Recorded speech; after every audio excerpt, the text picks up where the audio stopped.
Il existe tellement de façons de gagner de l'argent grâce aux crypto, au point où on s'embrouille même souvent. Surtout quand vous venez de découvrir l'écosystème, vous allez entendre parler de trading, de stacking, de holding. Vous allez entendre parler de tout et n'importe quoi. Mais maintenant, savoir dans quelle catégorie entrer est tellement crucial. Parce que si vous ratez votre catégorie, vous pouvez perdre tout votre argent du jour au lendemain. Donc aujourd'hui, on va faire un classement qui est tout simplement génial. Ok? Je vais vous donner 6 concepts crypto. Alors, ou bien 6, on va dire, catégories crypto. Et on va voir, n'est-ce pas, dans quelle branche il faut mettre cette catégorie-là. Est-ce que c'est un bon moyen, un moins bon moyen, ou alors un moyen désastreux de se faire de l'argent dans l'écosystème crypto. Alors, vous allez voir à l'écran qu'il y a 4 catégories. Je vais vous laisser une vidéo, vous allez voir ça en même temps que je suis en train de faire la vidéo. Il y a 4 catégories. Vous allez voir A, B, C, D. Ok?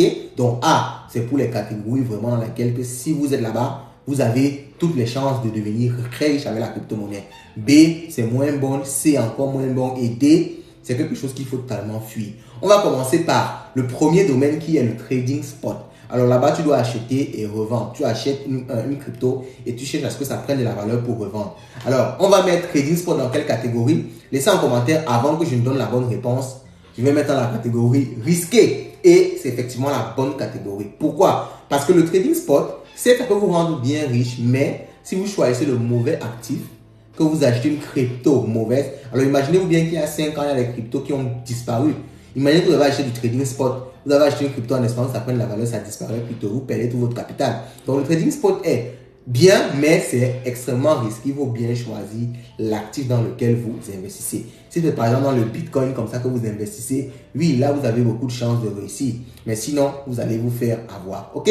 Alors on va prendre, n'est-ce pas, le prochain élément qui est le holding. Alors le holding, c'est quoi? Tu achètes des cryptos fiables comme du Bitcoin dans le cas d'espèces et tu gardes ça sur le long terme. Pour moi, je vais mettre dans la catégorie A. Excellent. Ok? Alors, vous allez me dire en commentaire également ce que vous en pensez parce que je n'ai pas la science infuse. Alors, là-bas, je dis que c'est excellent. Pourquoi? Parce qu'avec le holding, tu ne te prends pas la tête de 1. Et si tu choisis le bon actif, vraiment, vous savez que ceux qui ont fait plus d'argent, qui ont investi 100, 200 dollars, qui sont multimillionnaires aujourd'hui, c'est avec le holding. Donc, si tu achètes un bon actif sur lequel tu as fait une bonne analyse fondamentale et que tu sais que sur 5, 10, 20 ans, ce sera toujours là, tu peux acheter même pour 1000 dollars. Tu restes tranquille. Après 5 ans, tu sors de là avec 2 millions de dollars. Parce que les cryptos explosent très très facilement. Ok? C'est pour ça que je mets le holding dans la catégorie A. On continue et on parle maintenant le stacking. Alors le stacking aussi, moi je peux mettre dans la catégorie A. Surtout si tu stacks un bon actif. Là-bas, c'est des revenus. C'est des revenus, on va dire quoi? C'est un peu comme le minage. C'est des revenus où tu ne fournis pas d'effort. Des revenus vraiment latents. Tu es passif, comme on dit souvent. Tu ne fais aucun effort et ton argent travaille pour toi. Donc, on va mettre dans la catégorie A. Alors, A, le stacking. On passe au prochain. Le liquidity mining. Alors, moi, je vais mettre ça dans la catégorie risqué. Ok, je trouve que c'est risqué parce que tu peux, n'est-ce pas, gagner de l'argent. Je vais mettre dans la catégorie même déconseillé, entre guillemets. Parce que si tu dépends de la crypto, tu peux mettre une crypto qui chute et en plus, tu perds si on hack le protocole et en même temps, tu peux perdre, n'est-ce pas, s'il y a de l'impermanent loss.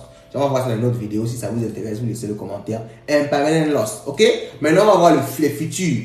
Moi, les futurs également, pour ceux qui ne sont pas avisés, je vais mettre dans la catégorie déconseillé. Ça peut rapporter beaucoup d'argent, mais si vous n'êtes pas avisé, vous cramez votre compte facilement. Vous perdez facilement tout votre argent. Donc, je ne conseille pas à quelqu'un généralement dans cette vidéo de faire ça. Il faut d'abord vous former. Formation qu'on offre bien sûr. Allez-y sur lightfinance.io. Ok? On continue et on finit avec les Ponzi et les hype. Donc, ça sont les plateformes où on vous dit que vous mettez 10 000, vous allez gagner 100 000 chaque jour. Ça, je mets automatiquement dans la catégorie déconseillé. Ok? Donc, maintenant, à vous de voir et de me dire ce que vous en pensez. Ok? En commentaire, on se retrouve.